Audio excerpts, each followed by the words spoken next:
says it's getting ready to get worse. Hello, good morning, and welcome to Today in LA. I'm Bill Rice Jr.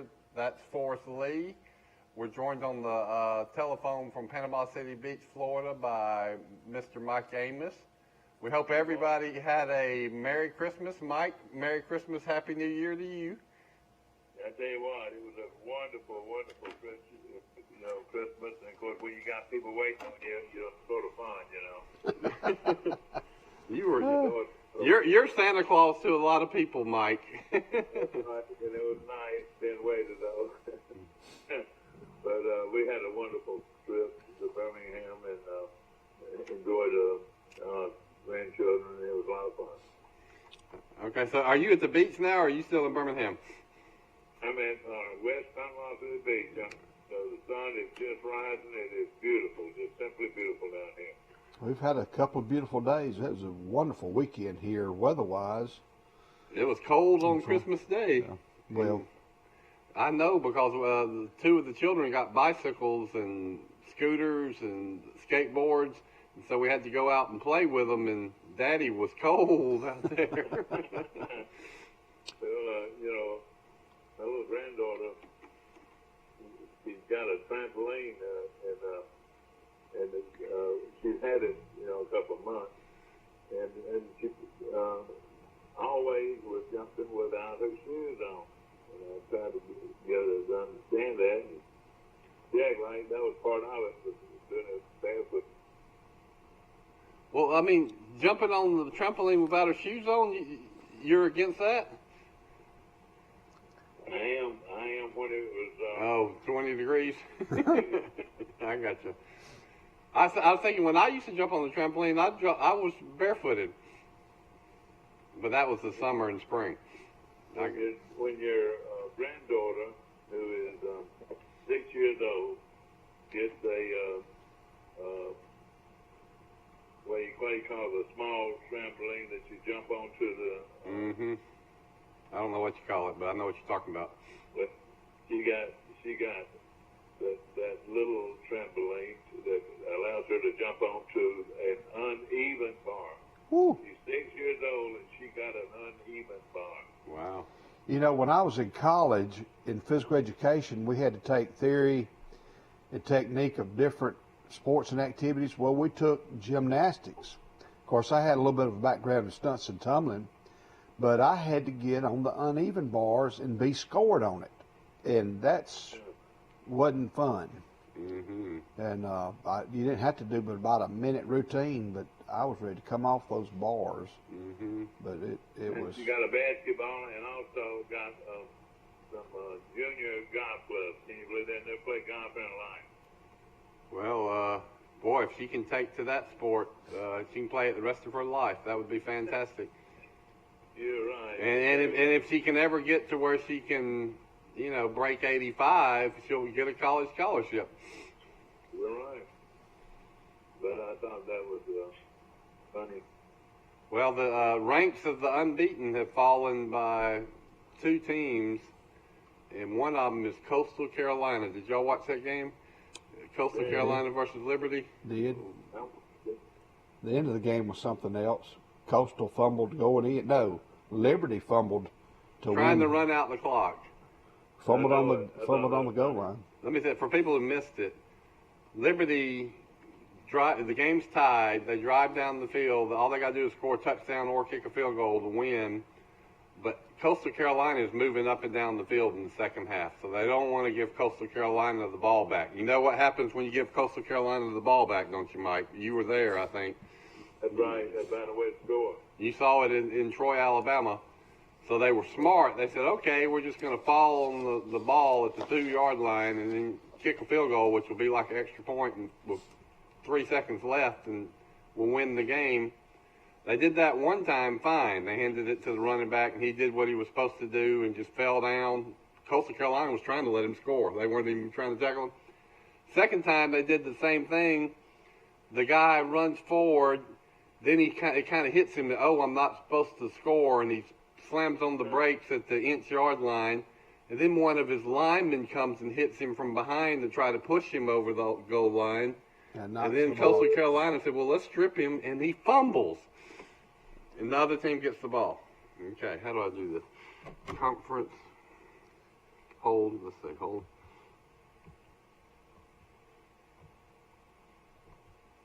All right, did I got both of y'all? Got me. Good morning, Michael. Michael, I was just describing what happened at the end of the Liberty Coastal Carolina game where Liberty tried to give up a victory, but then they went and won in overtime when they blocked the field goal.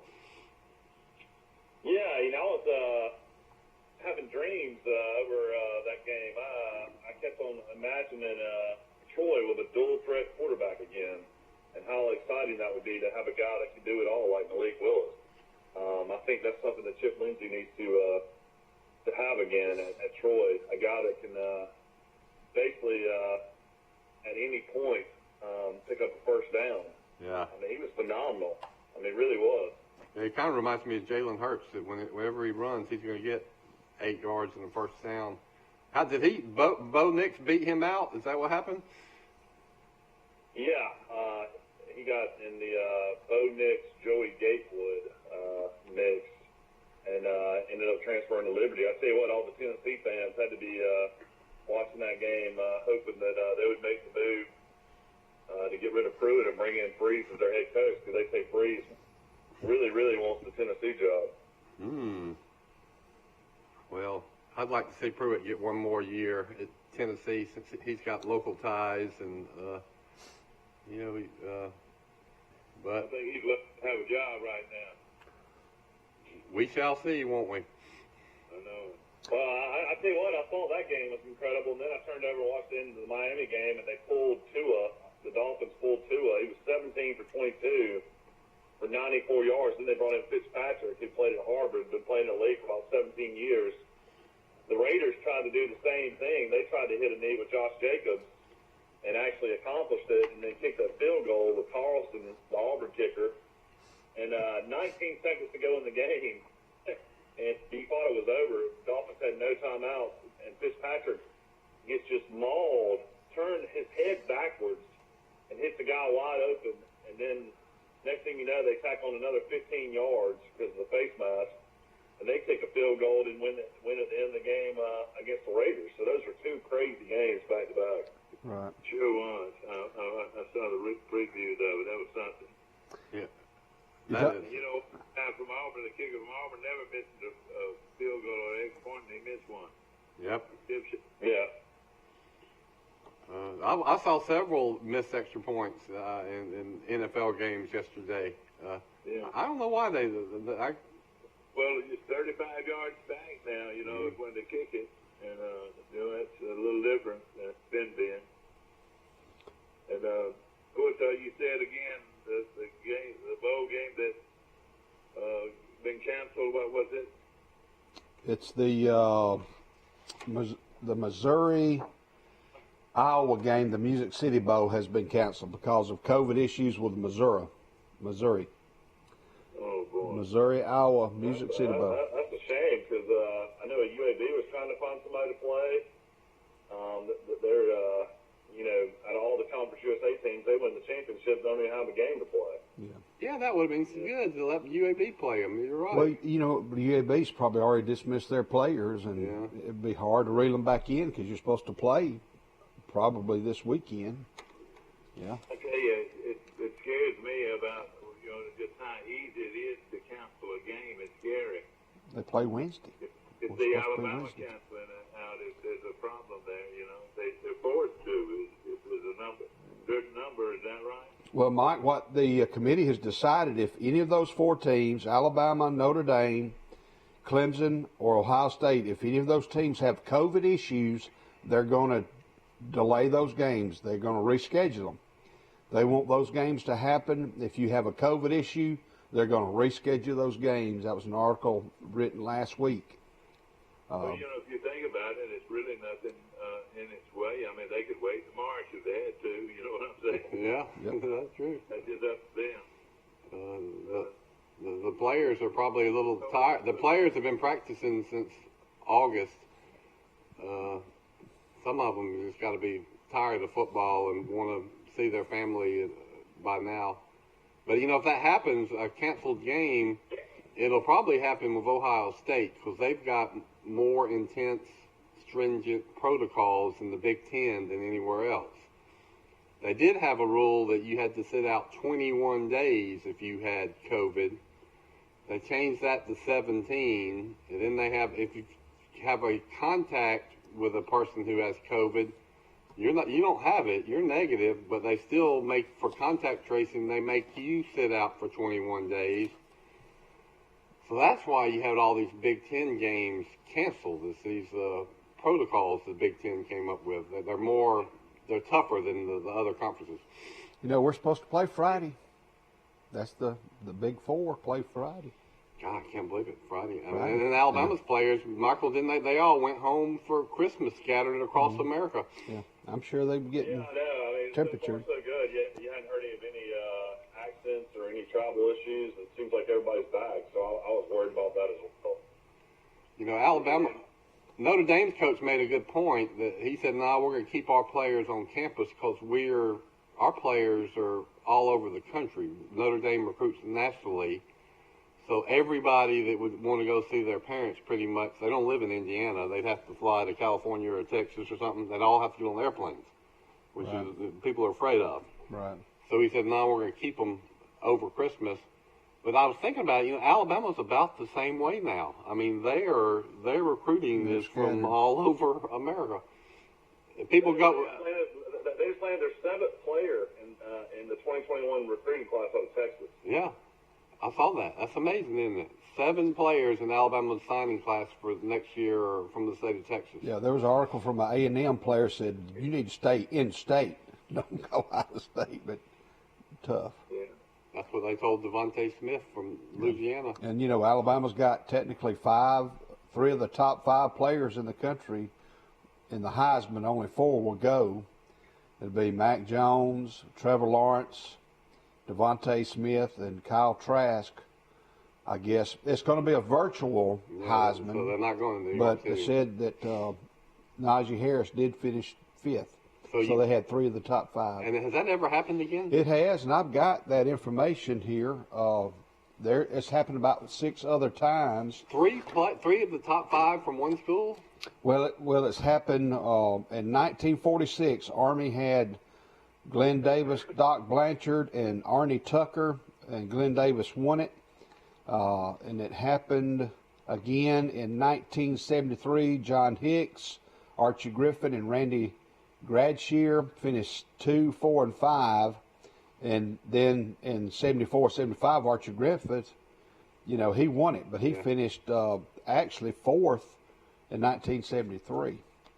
But they've had 3 of the top 10 before. One time they didn't finish first 2 years in a row. That's right. Yeah. That's good. Archie Griffin. Pretty good. Well, it hadn't happened since 1972 then, but I'm surprised. It's happened twice. But 3 players in the top 5 of the Heisman is amazing. Yeah. And what would have happened if Waddle hadn't got hurt? He would have been in the top 10. That's something. Yeah. Is he gonna try to play, or do y'all know? Haven't heard. I haven't heard him ruled out, but I would think with as serious as that injury is, they don't want to risk his career. It would be a bonus, but the way he plays and cuts on that ankle, it'd be amazing to me if he could come back and play. The more I look at this playoff situation, and we'll get more into it as the show goes on, but the more I think that Ohio State might have an advantage as far as, they didn't play the 6 games, but, they've been rested. They're rested as anything I can ever remember. Well, that's true. But also, are they in football shape? If they've had a lot of players that have had to sit out for 21 days, they can't work out. I mean, as far as I'm concerned, they're sitting in their dorms or their apartments on the couch, probably playing video games and watching TV. It's just, can you get in football shape and then not play football for 3 weeks and come back and be the same? I don't think so. Well, the Sun Belt did. I hate to jump back to this, but it is the main topic is the vaccine situation. And for some reason, it seems to me, at its peak, I feel like it's getting to a peak situation where it's going to be the worst we've ever had it. What do you think? That's what Who knows? It's more local. It just seems like it's more local than it's been then. Right. Well, we're hearing more people that we know that have got bad cases. Well, that's what the experts say is that after Christmas, there's going to be another spike from people having family gatherings. I'm convinced it's seasonal. That, it's the cold and flu season, and this is when people get it. For some reason, it's the cold months, November through March will probably be bad, and then when the warm weather comes, it'll go back down. And I see a situation that's going to be a We lost Michael, Mike. New Year's Day, a New Year's Eve celebration. They ought to cancel that. They ought to just go ahead and cancel it. Let me get Michael back on.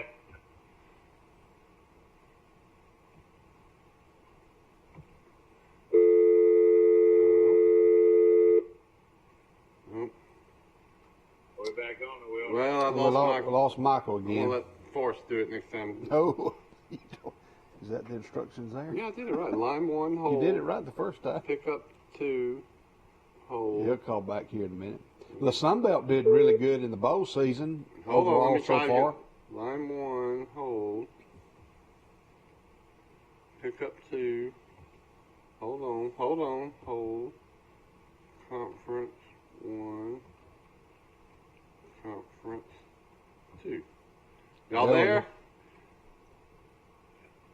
Uh-oh. Conference. Hello? I'm on right here. I'm from. I tell you what, did Troy Campbell get a new phone for Christmas or New Year's? That's what I'm hoping for. That's probably the guy operating the phone. We're back. I mean, I can't understand. We can't even get two people on a call anymore. It keeps on dropping me off. Right. We'll work on it. Right now, we're fortunate to have what we have. Why don't they cancel this New Year's Eve celebration? Why are they going to do this? We're talking about it. They probably will. They say it could be as much as 1 million people downtown New York for this, and just think of how many people out of that total number have the virus. Oh, I thought they'd already canceled it. They're going to go on with it? I reckon, is that true? No, I don't know. I hadn't heard. They probably There's no way they would allow. Not with. I mean, they are. The governor of New York and the mayor are big precautionary people. They will. I'm just assuming. You know what they say about assuming, but. So that is a big question. Are they going to have it or not? No way they would allow that. I hope not. But that'd be 1 million people that could spread the virus, Well, what I worry about is, I think being outside is a good neutralizer of viruses. That makes common sense to me. But then in New York City, wouldn't a lot of people have to go on the subway, and being too cooped up inside a subway is not good at all. It's a terrible situation. Well, we got a lot to talk about. I know one thing. I went through Seaside on Saturday, and they were probably 5,000 people walking around all the restaurants and the shops and amphitheater and the bars. And then Graydon yesterday, we walked down towards the Red Bar, and there's probably another 1,000 people down there and another 1,000 people walking by my house. I think Florida is the place where COVID doesn't exist. This is kind of like Disney World. For everybody in the country to come down here and throw their mask off and party it up and just not have a care in the world. So it's been amazing to see what's going on down here. All right, Forrest, give us an idea of what's going on. Well, I've got some all-state football players in the area. First of all, Charles Hennessy, first-team punter, Landon Holly. He's a junior. I want to talk about Landon. He is from Pike Road, Alabama. Lived near my house. I know his mom and dad well. They're great people. And my his older sister went to Charles Henderson High School. They commute from Pike Road. I didn't even know you could do that, but you can. And my wife was really probably the reason that this family decided to move from Pike Road or go to school in Troy. And he's the little brother of the big sister, and he is a great punter, but he's also a very good field goal kicker. Right. So and he's got one more year too, buddy. So congratulations, Landon Holly, first team All-State. That's awesome. And second team All-State, J.B. Sanders as a linebacker. He's a senior. And in 3A, there's two Pike County players. Kevin Pennington's a junior, second team running back. At linebacker, Hernando Wheeler, he's a senior. And in 2A, George W. Long, Tanner Patton as a place kicker, first team. Athlete Kobe Stringer, athlete junior. Both of those are from George W. Long. From Ayrton, Tough Hand, an offensive lineman, second team junior. At linebacker, also from Ayrton, C.J. McNabb. He's a sophomore. And honorable mention was wide receiver Nicky Taylor, a junior from Luverne. Brantley had several players. First team, Kanan Dixon, wide receiver from Brantley. Offensive lineman Carson Jones, a senior from Brantley. First team defensive lineman Bo Cook from Brantley. Second team quarterback Tucker Kilcrease, he's a junior. You mean he won first team? I'd like to see who's going to be first team, wouldn't you? First team was Braden Kyle from Decatur Heritage. He's a junior, 6'2", 215. But second team, also from Brantley, offensive lineman Cole Welch. He's a senior. Linebacker Kedrick Brown was second team. He's a sophomore linebacker. And for the Alabama Independent School Association, first team, Jay Taylor, Pike Liberal Arts. He's a senior. Offensive lineman Reed Compton from Crenshaw. He's a senior. A local flavor from Escambia Academy, Troy Fountain. Coach Fountain's son was All-State as an offensive lineman. And our place kicker, Scott. Wait a minute. You're not talking to me about his younger son, Troy. Yeah. Are you? He's a senior. I didn't know he was a ball player. Did y'all? He's Not only a 5'10", ball player, 265. He's an All-State ball player. And HT got engaged over the weekend. How about that? Hey, and Scott Taylor Renfro from Pike Liberal Arts, senior, first team place kicker. On defense, first team defensive lineman Caleb Geis from Pike Liberal Arts. He's a senior. Linebacker Peyton Dix from Pike Liberal Arts. He's a senior. First team also from Crenshaw, defensive back John David Taylor. An athlete, first team Mays White, Pike Liberal Arts. Second team wide receiver Elijah Caldwell. He's a senior from Pike Liberal Arts.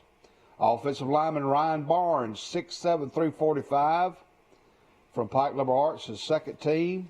6'7", 345. Did y'all hear that? This is a high school football player. All right, defensive back, second team Mario Davenport, 6'3", 176 sophomore. And an athlete, second team Demetric Tony from Crenshaw Christian Academy. He's a senior. And also from Crenshaw Christian Academy, defensive back Christian Holloway. So congratulations to our local All-State football So players. it sounds like Pike Liberal Arts had about 5 or 6. I think they had I can't remember a time where there were so many local players in the All-State list. That's amazing. Congratulations. they had 9. Pike Liberal Arts had 9 that were first or second team. Yes. Wow. For Awesome. honorable mention, yeah. Well, when you win the state championship, they won the state championship in football. They won it in baseball 2 years in a row. Would have won it 3 years in a row without COVID. Pike Liberal Arts is on a roll, buddy. I think they just lost one game in basketball, and that was their first game. And they've been rocking and rolling ever since. Now, Troy University plays tonight against Carver out of Atlanta, Carver College. And they're 0-16. Carver has played a lot of basketball, and they played some big schools, but they're in a Christian association. 16 games. You're right. They're 0-16. That's awesome. Not count on Need to mention the great Phil Negro passed away as well at 81 years old. Yeah, well, there's a local connection there. As we were talking off air, Phil's son played a couple of years at Troy for Coach Riddle, and you would see Phil Negro in Troy watching his son play ball. I remember seeing him at the front porch one time, just chilling out, having a beer with his son. And a little bit of history on him. He and his brother Joe together won 539 wins. And Phil Negro, his boyhood friend was John Havlicek. And he learned to throw the knuckleball from his daddy, who was a coal miner and also a semi-pro player. And a coal miner taught Joe Negro's dad the knuckleball. So he taught it to his sons. He pitched until he was 48 years old. Wow. I think he was he played for the Braves for 21 years, and he played in total 24 years in the big leagues. Mm-hmm. But everybody that from around here who grew up watching the Braves loves Phil Negro. He was from Blaine, Ohio. Did he always throw the knuckleball, Dad, his whole career, or did he ever have any more pitches? I think he had some more pitches, but he struck out a lot of people. Yeah, he could throw a curveball and other things, but I mean, 70% of his pitches, don't you think, would have been the knuckleball? Let's see, he won 318 games in a 24-year career. Wow. That's the gauge for pitchers. If you went over 300 games, you're automatically in the Hall of Fame. Don Sutton did it from Clio. Clio claims him. He got His brother Joe won 221 games, so it's combined they won 539 victories. Wow. That must be more than any brother combo in baseball history, surely. Just ahead of Gaylord and Jim Perry were second as far as wins. And they were knuckleballers too, weren't they? No, I don't think so. I think Gaylord threw a spitball. Oh, okay. Yeah, you're right. Gaylord Perry played for the Cleveland Indians. I'm just thinking about this off my head. And Jim Perry, who did Jim Perry play for? Cleveland, I want to say. Well, I can't remember, but I know one of those guys played with Cleveland for a long time, and maybe the other one played for Washington. I don't know, sure. hey, Mike, we want to welcome the Rices, the other Rices, back to Troy. They're moving today from Tuscaloosa. My little brother Bobby and his wife Molly, and their children Will and Eleanor. Well, why don't we go out and present him this morning as welcome to Troy. Coming back after about probably about 20 years. He was with me when we. You want to give him the key to Crow Hill? The Crow Pond. We will to the mayor of Crow Hill. No, had you moved to Crow Hill? Did you live on Crow Hill? He doesn't have a permanent. You're the mayor of Crow Hill. I know it, but why would we make him the mayor if he doesn't live. Well, I mean, you're not the honorary mayor of Troy, but you're the mayor of Crow Hill. So I figured you'd give my key to Crow Hill. Well, if he buys the house up there, I will.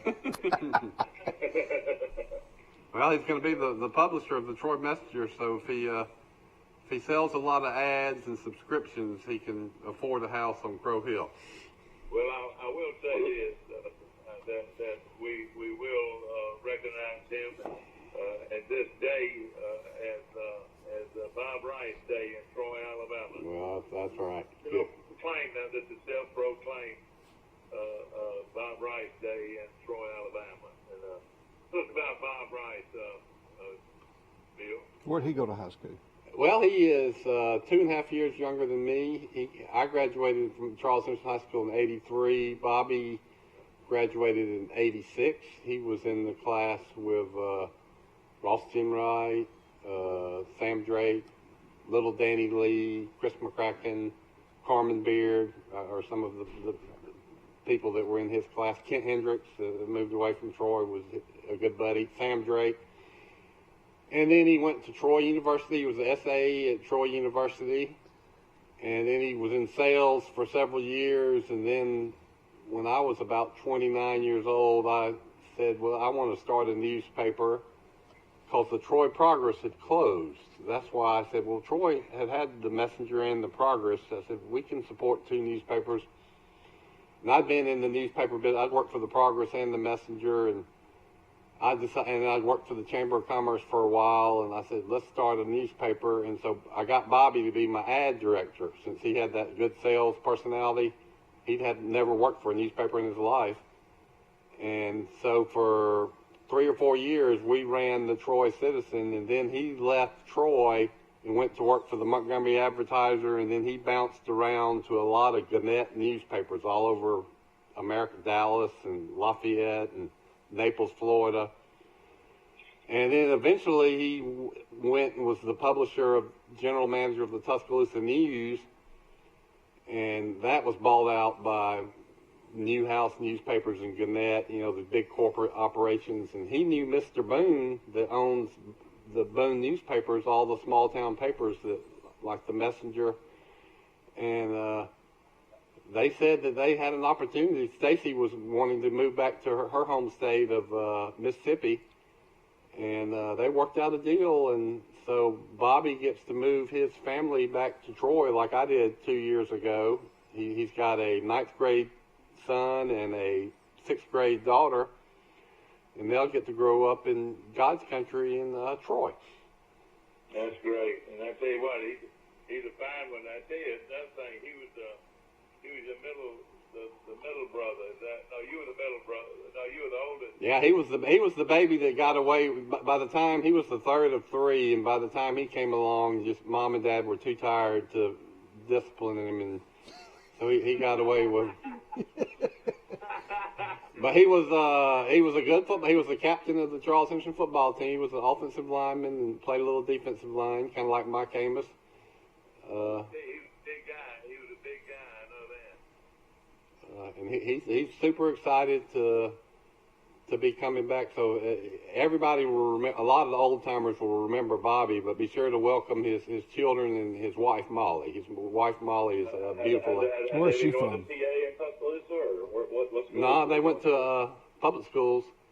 I don't know the name of the school.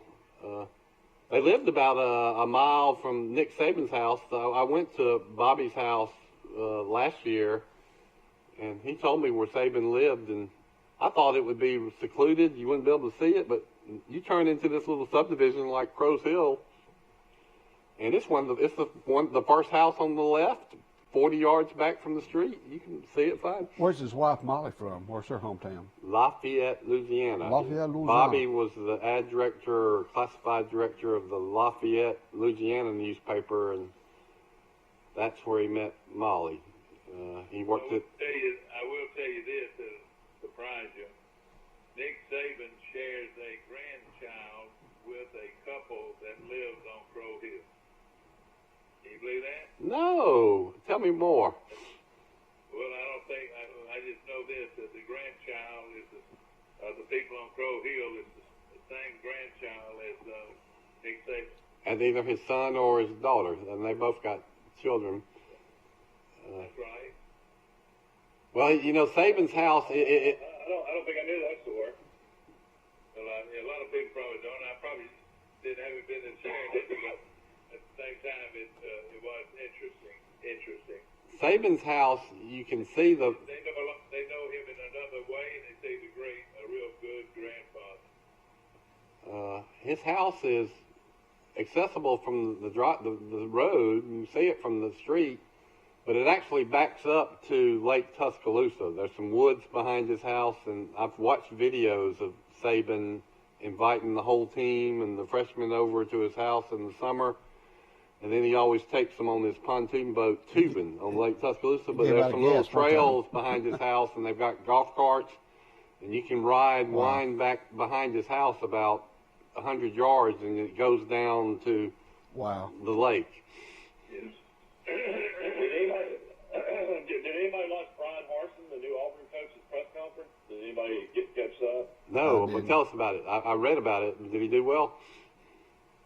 Yeah, I mean, he did well. I mean, he's a guy that I think, dreamed of a job like this, be in the SEC, and of course, he wants to recruit more nationally. Now being in Auburn, I think he's got a lot of connections out west, so you might see a lot of California kids, Oregon kids, Washington State kids coming to Auburn. Now, of course, he's going to have to recruit in state really well, but he's an impressive guy. I think this is a good hire for Auburn. Yeah. They're trying to. Great article on AL.com. I don't know if you read it, Bill, but all these big time boosters are basically trying to force the AD out at the end, trying to force the president out at the end. The AD and the president held strong and to their beliefs, and wanted to do it their way. And all these money folks were trying to do it their way and threatening AD's job. And, I mean, it was a huge power play going on, trying to get Kevin Steele as the head coach. Great article on AL.com. You got to read about it. I did. That was a good article, and it made me think of kind of an opposite effect of the Dubose effect. Remember when Stalin suddenly retired unexpectedly? There was this big fax campaign to hire Mike Dubose, who was not qualified and was way over his head, as it turned out. As nice a guy and great a player as he was.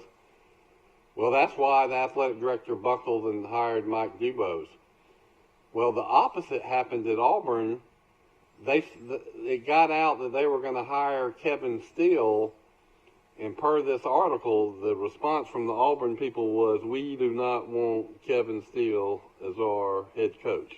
Faxes, texts, voice messages came pouring in, and so all the people that said, "Oh, this is a done deal," they said that kind of nixed that right away, and then they went to Plan B, which was the athletic director doing it the way he wanted to with a national search. And I agree with. I mean, this Boise State coach. You just look at his record and how consistently he's been good. I think that Auburn hit a grand slam hiring this guy. And Boise State's trying to get Kellen Moore, who was like 50-3 when he was a quarterback there. He's the offensive coordinator for the Dallas Cowboys. They're trying to get Kellen Moore to take the job. He's the top of their list. Dallas is playing pretty well again now in the pros, actually. All three still have a chance. I think if Washington wins, they're in. But it's still a toss-up Nobody in the East. Nobody wants to win that. The least. Whoever gets in is going to be 7-9. Isn't that horrible? Yep. I didn't watch I watched a little of the Eagles in Dallas, and it looked like that they contained Jalen Hurts a little better. Although I guess he made a few plays. I was looking at the bowl games for this week. There's no games until Tuesday. They'll start back playing on Tuesday.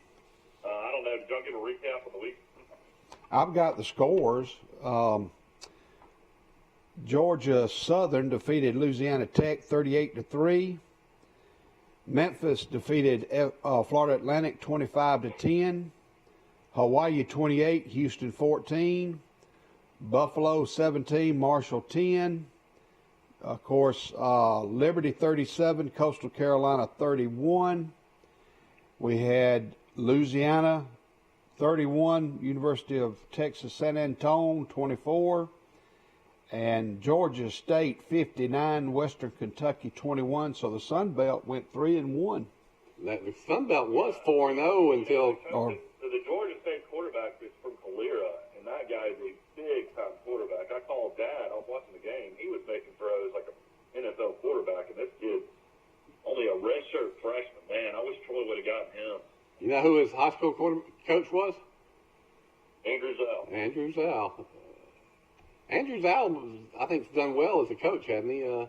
Maybe Alabama needs to think of him as, promoting him from the high school ranks to an assistant. Well, tomorrow. Lafayette was up 24-7 and had to hold on against Texas San Antonio. Yeah. Tomorrow, Miami will play Oklahoma State in the Cheez-It Bowl. Oh, and also tomorrow, the second game at 9 o'clock Eastern Time. Texas versus Colorado in the Alamo Bowl in San Antonio. And Mark Amos has been to Alamo, to San Antonio. I've never been. What made you go to San Antonio? Did you go to a Troy game, or was it just a vacation? What is that now? What made you go to San Antonio? Oh, I went there for a Final Four in basketball. Oh. You know, that's one of the great convention centers in the country is San Antonio. It's a huge convention center. And of course, they've got that river that goes right through downtown San Antonio. It's a beautiful place. Yeah, everybody I know that's been says the same thing. I want to see it one day. Yeah, it's an interesting game. A game for Texas. They're playing Colorado. Colorado's only lost one game. But Texas is a 9.5-point favorite. Then Oklahoma State, 2-point favorite against Miami. It came out yesterday. De'Aaron King is going to come back as Miami's quarterback. He's a guy that played 4 years at Houston, 1 year at Miami this year, and then will play a second year next year. So that means he'll play 6 years as a starting quarterback in the NCAA. Everybody gets a year. Everybody gets a year back. You know, there is a lineman at Tennessee that's from Wetumpka that transferred from Alabama. He was redshirted at Alabama, was a backup, finally transferred, got hurt again. His name is Kennedy, I think. But this was his 6th year this year at Tennessee, and I guess he could have another year, so he could play next year and be his 7th year of college football. Well, a link to what you just said, I read an article this morning where he's expected to hire the coach at South Carolina, Shane Beamer, is expected to hire Will Friend, the Tennessee offensive line coach, and he's going to and he's going to retain Mike Bobo as his offensive coordinator and quarterbacks coach, and they say he's got a special teams guru that he's hired from Memphis named Pete Limbo. So South Carolina's picking up the pace. Why would the offensive line coach from Georgia go from Georgia to South Carolina? No, Tennessee. Oh, he was at Tennessee. He was at Tennessee. Oh, I'm sorry. Will Friend. He must have some job stability. Yeah. Good move. Remind you, everybody, that this show is brought to you by Premier Dodge Chrysler Jeep and Ram Truck on the bypass in Troy, Alabama, where they're dealing like you would not believe, ladies and gentlemen. Remember, nobody beats the Premier deal. Nobody. Ladies and gentlemen, this is a year-end sale that is beating everybody's sales everywhere. I saw where Jason's in the Caribbean on a nice vacation with his family. So congratulations to Jason. He didn't invite me to go with him. I'm ashamed on you, Jeff. Well, I got his picks. He's gone 4-3 so far. I've got his picks. He's gone 4-3. Good at it. He really is good at it. No question about it. He won the last poll that we did, and I'm sure he's going to be in the running. Then, of course, we've got two. I kept on waiting Christmas morning down here for that car to be delivered with a bow on it in my yard. Dad, I don't know what happened. There's been some communication breakdown on what we've been talking about. I asked Jason if he had any red ribbons, and was he asked to pull up in somebody's front yard on Christmas Day, and he said yes. I don't know whose house it was, but hey, they'll beat anybody's price. We know that. You know who's going to be busy today, and I'm thinking about is the people with the sanitation and recycling department at the city of Troy. You see all the boxes and packaging out by the street today. Yeah. Well, I know they pick up my garbage today. They pick up everybody else's. Our day is Monday, so all the big blues and big green trash canisters are out, and then I spent an hour flattening cardboard, and then I noticed a lot of my neighbors, they don't even flatten it. So I wonder, do I have to flatten it, or just put? I don't know. Why is the city of Jacksonville celebrating today? Jacksonville, Florida. Yeah. Because they're going to have the first round pick. That's exactly right.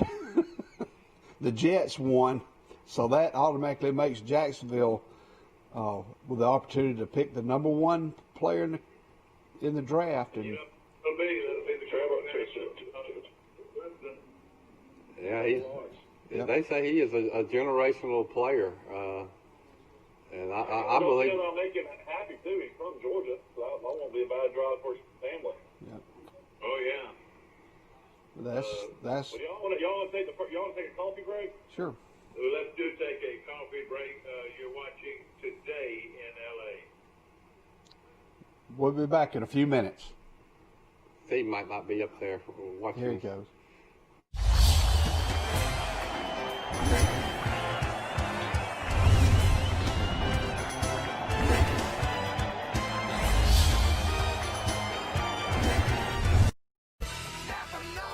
Trojan Auto Parts of Troy, home of Napa Know-How. Stop by and see owners Mike and Melissa Kilcrease and their Napa Know-How team with over 100 years of combined experience. We're the only locally owned parts store in Pike County, and we're fully stocked and ready to serve you. We pride ourselves on being your go-to parts store, not only for the simple items, but we specialize in those hard-to-find items as well. Trojan Auto Parts, the right part at the right price at the right time. Napa, a name you've trusted here in Troy since 1945. At the Piggly Wiggly, we proudly support our local farmers and bring you the best they have to offer, all at cost plus 10%. When you shop local, you reinvest in your community. Remember, buy local, shop local. Piggly Wiggly, local since forever. Our history is woven with the stories of those we serve. At Max, we've been a good community partner for 65 years. Max is dedicated to providing dependable financial services and to supporting our communities. We volunteer our time and share our resources. As a credit union, we've returned millions of dollars back to our members, local nonprofits, and small businesses. Max is honored to be a part of your story. We look forward to serving you for years to come. Trojan Auto Parts of Troy, home of Napa Know-How. Stop by and see owners Mike and Melissa Kilcrease and their Napa Know-How team with over 100 years of combined experience. We're the only locally owned parts store in Pike County, and we're fully stocked and ready to serve you. We pride ourselves on being your go-to parts store, not only for the simple items, but we specialize in those hard-to-find items as well. Trojan Auto Parts, the right part at the right price at the right time. Napa, a name you've trusted here in Troy since 1945. That's always fun. We're back to Today in LA, and Forrest just told me something so sad. He made me one of his famous pecan pies, called me. I couldn't get him to answer. Couldn't get me an answer, which makes me think my little cell phone ringer is off. I gave it to somebody else. And so somebody else got that pecan pie, and I'm just going to cry. It is really, really good. I did tell him that my wife got, I don't know if it's an old-fashioned iron skillet. What do you call them? Wrought iron? Was it those old? Just a skillet. I call it a black skillet. But she did get a big, heavy black skillet from her mom for Christmas. Wow. That I understand you can cook steaks in and everything, Yes, but yes. you say they're good for pecan pies. Apple pies, biscuits. I'm still kicking myself. I had an estate sale, and my mom had about 4 or 5 of them, and I just pulled them out of the cabinet and put like a 50 cents or $1 price on them. I didn't know. They went like They that. went in 1 minute. You're right. Yeah. We have cast iron skillet, and we cook our fillets in them. Yeah, I hear a lot of people, all the fancy chefs that have these cooking shows, they say that's the way to do it. Well, I made my first, what do you call it? They have it at Sisters all the time. Bread pudding. I made 2 skillets of bread pudding, one big one with raisins and a small one for Abby without raisins. But I thought it turned out pretty good. I'm an Abby fan. I hate raisins and bread pudding. Yeah, I can do without raisins too. Well, so anyway, I thought it turned pretty good, but I got to tweak it just a little bit. But I did make it. I did all my shopping Day. in Troy. Everybody will be happy to know. And all my gifts went well. The biggest hit record thing I got was a record player. Oh, yeah. I went to the flea market antique store on the square, and they've got a lot of old records, and I was thumbing through those, and I looked on the ground, and they had a record player in the box that had never been opened. Wow. And then I went, and I almost bought it, and then I went home, and darn if my wife doesn't make a Facebook post saying that she wants a record player, that she is suddenly into vinyl, which she was about too young to even remember. And so back to the store I went, and I set up our little record. It was only $60. Yeah. I bought two. I bought a Beatles album and a Jimmy Buffett album, and so we've got an old-fashioned record player in our den. I would love to have. 45. Yeah.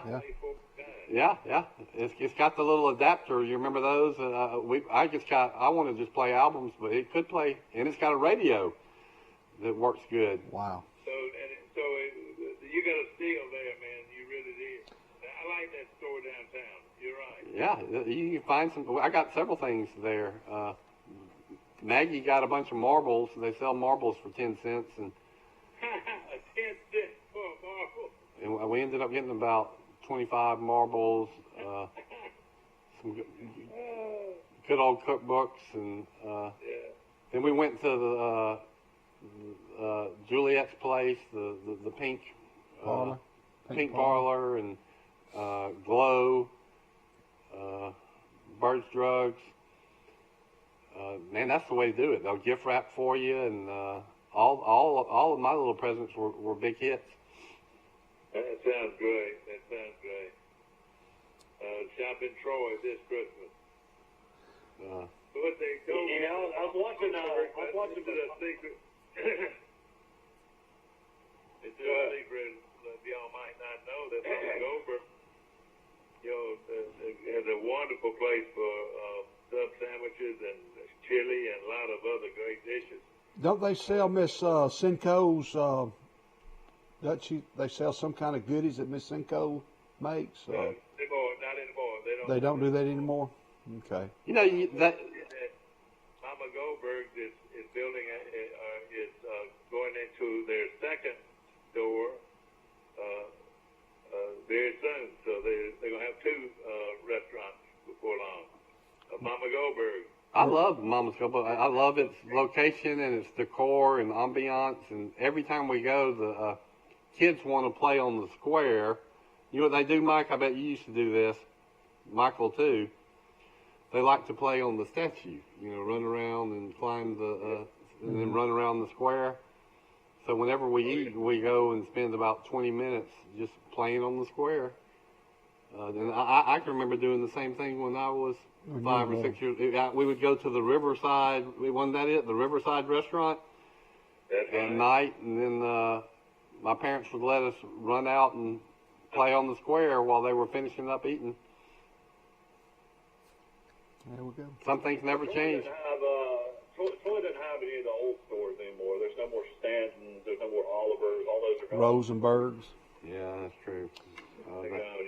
Elmore's Five and Dime. That was one of my favorites when I was a kid. Well, I know since National Recruiting Day, Alabama's picked up 2 or 3 more big-time players. They got a 5-star running back, Kamar Wheaton, who he picked Alabama over Oklahoma. And I saw where some offensive lineman or defensive lineman flipped from Auburn to Alabama. I don't have his name. How's Alabama going to get all these? Because you're only supposed to be able to sign 25, and Alabama already has 27 commitments. Well, same will just how so many guys go into the draft. They're saying right now off this Alabama roster, there probably will be at least 12 guys drafted. Wow. Yeah. But still, it could hurt Alabama.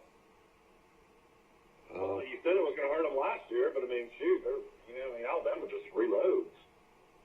Yeah. I think the strong point's going to be defense next year. You'll year. like this, Dad. Troy's added a former 4-star cornerback to their signing class, a guy named Deon Palmer, transferring from NC State to Troy. Coming out of high school, he's the number 19 cornerback in the country. He's played sparingly, though, at NC State, so I don't know what's really happened to him up there. But the reason he's coming to Troy is Deon Palmer. He was a 4-star recruit to NC State. He has not really played much while he's been at NC State. But the reason he's come to Troy is Will Cholo, the great defensive tackle, and him were best friends and high school teammates. So he's a 5'11", 180-pound quarterback out of Lawrenceville, Georgia. Okay. That sounds good. That sounds good. Man, if you better. So that gives them about 7 quarterbacks, doesn't it? No, cornerback. Defensive back. Defensive back. Okay. they are prized, valued commodities. If you can get a defensive back that can actually cover people in today's spread offense, throw it all over the field days. I'm gonna come out at y'all right now. We're only a little more than 60 days from starting spring football practice at your favorite college. Wow. You'll think about most of them start their spring game, the latter part of February, and then they go in and have their spring game around the 1st of April. So that's not too far away, you know that. We got bowl game, but we're not but a couple of months away from spring practice. Well, I wonder. What does Auburn do with their coaching staff after this bowl game? You know, is Kevin Stills heartbroken? I mean, I know he makes $2.5 million a year. I mean, is he going to stay on as defensive coordinator? Is Harsin going to bring in his own guys? I mean, a lot of questions going into Auburn in this bowl game. He can hire 3 coaches at the price he's paying for one defense coordinator. Offensive coordinator. That's a good point. But didn't he say that he's keeping Steele? I mean, none of that has been confirmed that I've read. I thought I heard that. I don't know if they're making to keep him or not, but I mean, I'm just saying Kevin Steele, probably is heartbroken. Thought he had the head coaching job, and now he's going to just be a defense coordinator for a guy he has no relationship with. Yeah, but the new coach at Auburn, something I told you a few weeks ago, he had won Class Act. You remember they played Troy 2 times in a row just a couple of years ago, and I was amazed at what a class guy he was and how very well spoken he was about Troy and gave them all the benefits in the world. And then of course when they came to Troy and beat us like they did, he still showed his class. The guy's got a world of class. I think that's how he got the job, to tell you the truth. Well, Good coach. He's a classy guy. and not only did he keep winning in his 6 years there, but he was on that staff when Boise became the power that it is today. He was an important assistant. Well, who remembers that statue of Liberty against Oklahoma? You remember that? Yeah, he was on that staff. He might have called that play. The guy not only scored a touchdown, he went and kissed his girlfriend and gave her a ring, didn't he? Yeah, this Auburn's coach. I think Auburn's coach called those plays. After the game, They also. they're saying Derek Mason, the former Vanderbilt coach, is the leading candidate to be defensive coordinator at LSU. You think Mason and Orgeron would be a good combination? I don't know, but that's They've had a lot of coaching changes down there. Find him another quarterback. Still, they better get him a quarterback. Oh, they got the lefty, I think that Johnson. kid for one. I think The that lefty. guy's the real deal. I Brad do Johnson's too. son, the freshman that won the last 2 games. And that number 1 wide receiver is a freshman and is a monster. He is super. Well, they better bounce back after this. The talent in Louisiana is unbelievable. After this year they had, this stinker of a year they just had, they need to bounce back, or Orgeron might be on the chopping block soon. It kind of caused some bad breaks, though. You're supposed to play the game in Baton Rouge against Missouri, but the hurricane comes, so at the last minute they change that game to Columbia, and they lose in the last seconds to Missouri. He finished just 5-5, could have easily gone 6-4. I mean, the really horrible losses were to Auburn and to Alabama, just blowouts. Yeah. But I mean, I felt like they improved late in the season. Yeah. Mike, do me a favor. Give me an idea about Troy's conference basketball schedule. When does this start? Okay, I can pull all that up. With the bowl games, we've got the big games this Saturday between Alabama and Notre Dame and Clemson and Ohio State. That's this coming Saturday, is that right? No, it's Friday. Friday. Is it Friday or Saturday? Friday. So Alabama will practice maybe in Tuscaloosa Monday, Tuesday, and Wednesday, and then fly to Dallas on Thursday, maybe. Yes, Yeah, I mean, Notre Dame, Friday. Notre Dame is being disrespected tremendously. 19.5-point underdogs. Yeah, where I saw the line, and that's 20. I mean, at 19.5. It's 3 times. What? The money line is not the money line is for Notre Dame is 900. That means 9-to-1 odds. You could bet $100, and if Notre Dame beat Alabama, you could win $900. Make it 110, and you could win 1,000 on risking 110. Troy's first game on the road will be in conference play. Will be at Appalachian State in Boone, North Carolina on New Year's Day. And New Year's Day. and the women play that same team at home on New Year's Day. They play Appalachian State at 6 o'clock. The women do at Troy. yeah. Mike, At also 5. on the championship, Or no, that's when does Alabama play and what time? 3 o'clock. 3 o'clock on CBS, or what's the channel? I believe they're playing on ESPN. That's correct. ESPN. ESPN owns playoffs. That means Billy Joe off the country. If he doesn't have cable or satellite, you can't get it on your bunny ears anymore. They don't have them on the regular channels. Yeah. That's a good point. You just assume everybody has cable or satellite, but that's don't. not the case, is it? That game is scheduled for January the 1st. Is that right? Yeah, there's 3 games, if I remember. After that, Ohio State and Clemson play in New Orleans that night, and then there's a game at noon. Who is it? Cincinnati, Georgia. Cincinnati, Georgia. That'd be put you in Also, Auburn plays that day at 1 on ABC. The Citrus Bowl. This is the same day? Yes. So that'll overlap That's a at little noon. bit. That's at noon. Or will that be over by the time Alabama kicks off? Probably, maybe. I tell you what, Will Jalen Waddle be playing this game? You're hearing rumors. Have you? Well, if he doesn't play in that one, maybe he'll play in the next one. If we get to play in the next one. So let's just take care of business. I think they could beat Notre Dame without Waddle, but I don't think they can beat Clemson without Waddle. I think they need one more receiver out there against Clemson. Mike, give me the New Year's Day schedule. The New Year's Day schedule on television. Okay, I'll have to pull it up real quick. I've got it. I participate in the John and Barry bowl picking contest. Barry McKnight lives in Troy, and he has a radio show with John Longshore in Montgomery on 7:40 a.m. And in basketball season, they have the March Madness tournament, and then they have the Bowl Madness thing. And guess who is in third place right now throughout Central Alabama? Bill Rice? That's right.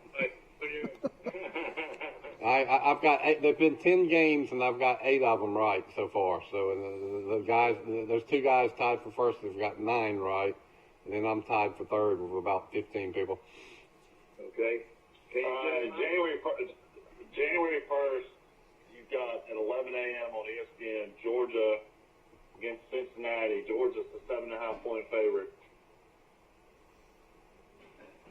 Okay. Then after that, you got Auburn 6-4 against Northwestern 6-2 on ABC at noon.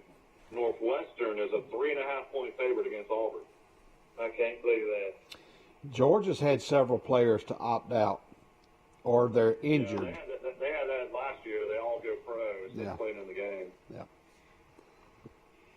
Then you got Notre Dame against Alabama. ESPN 3 o'clock. Alabama is at 19.5 in Vegas right now. That game's at 3 o'clock in the afternoon. And then later that day, prime time, New Orleans, Louisiana, my favorite place in the world. Ohio State against Clemson. Ohio State played 6 games. Clemson played 11 games. Something's very wrong about that. Clemson right now is a 7.5-point favorite in Vegas. That's at 7:45. What are some of your favorite places in New Orleans, Michael? Where do you like to stay, or restaurants, or? Hotel Montreal, the Carousel Bar. It's one of my favorites. Frenchman Street. It's kind of like old New Orleans back in the day. I mean, Commander's Palace restaurants, John's Steakhouse, Luke. There's just so many great, restaurants. I mean, bars to go to. I mean, I've always just loved New Orleans. I mean, I've stayed at Harris Casino a lot too. And that's one of the better casinos you can stay in. That's not a Vegas casino. Oh, okay. I'll check it out. I love it too. I wish I've only been 3 or 4 times, but every time I've been, it's been a blast. Well, that January 1 schedule is one of the strongest football schedules I've ever heard of, and that's going to be a great time. That Friday, is that this coming Friday? Yeah, Nick, almost here. Yeah, that's almost here. Yeah. That's a lot to look forward to, and I've always wondered. When they had the big games in New Orleans, not only would they have a million people staying in that general area down there, but a lot of people were just there to see the crowds and turn around and go home. Mm-hmm. I didn't go, but I know a lot of people that went to the Alabama LSU game in 2012. They said that there were 150,000 people that were in New Orleans that didn't have a ticket to that game. I was at that game on the 40-yard line, and I'm like jumping up and down, excited. Alabama kicked a lot of field goals, and the next thing I know, I'm high-fiving people in the crowd, and the guy standing in front of me, you could tell he had played football. He was a huge guy. Then, of course, I knew, because I followed Alabama all my life, and it was Marty Lyons in front of me. I was high-fiving Marty Lyons throughout the game. And I wanted to tell him my childhood story about the goal line stand, about how I had to tell my dad his name every night before I went to bed, or my dad wouldn't let me go to sleep. Oh, no, not that. But his picture of that goal line. I had to name everybody that made the tackle. I heard Marty Lyons on the interview not too long ago, and he talked about that play, just how everybody on that field did their job on that play. Goodman was the running back at Penn State, and the first guy to get him was Barry Krause, and there was Murray Legg and Marty Lyons and one more. John McNeil. David Hanna was one of the baby Hanna brother. He was on that field playing defensive. He was a Sigma Nu at Alabama, David Hanna. But back to this Auburn game. Don't you think the only reason Northwestern's favored is because Malzahn got fired? There's no way normally Northwestern would be favored over Auburn. I wouldn't think so either. And then Auburn laid that egg in the bowl game against a Big Ten team last year. Do you think maybe that? Yeah, Minnesota, yeah. So they don't play well in bowl games, you're right. Who is going to be the acting coach for Auburn, do you know? Kevin Steele. Okay. Well, I've got Auburn. I picked Auburn. I think that several of those coaches are going to be on the staff, so it's not like the players can just blow off the game. I mean, they're playing for coaches that will be back next year. They're also auditioning for the new coach who's watching closely. So my little gamble is that Auburn will have something to play for. Plus, they don't want to have another embarrassing loss like they did last year. And Northwestern is not, the Green Bay Packers either. So let's. Auburn's fan base, they get to go to Disney World, and Alabama, all they get to do is go to Jerry World. So, I mean, who's winning there? And why would you? I'd rather be in Jerry's World. But how many fans can afford? I'm talking about if you went to Disney World, at least they're in Orlando. But wouldn't you say, do you go to Dallas and see Notre Dame, or do you save your money and go to the national championship game like you did a couple of years ago? I feel like you got to go to Notre Dame, man. Notre Dame, that's a historic matchup. I mean, see Alabama and Notre Dame anytime would be great. It would. Closing in on the Jeffrey Bennett show. Yep. The Wiley Sanders truck lines in Troy, Alabama, one of the great truck lines in America. And Rice, you close it out for us. Well, we got to leave a little early, so thank you for joining us, Forrest, Michael, and Mike, and we will see everybody here same time tomorrow morning. Have a great day.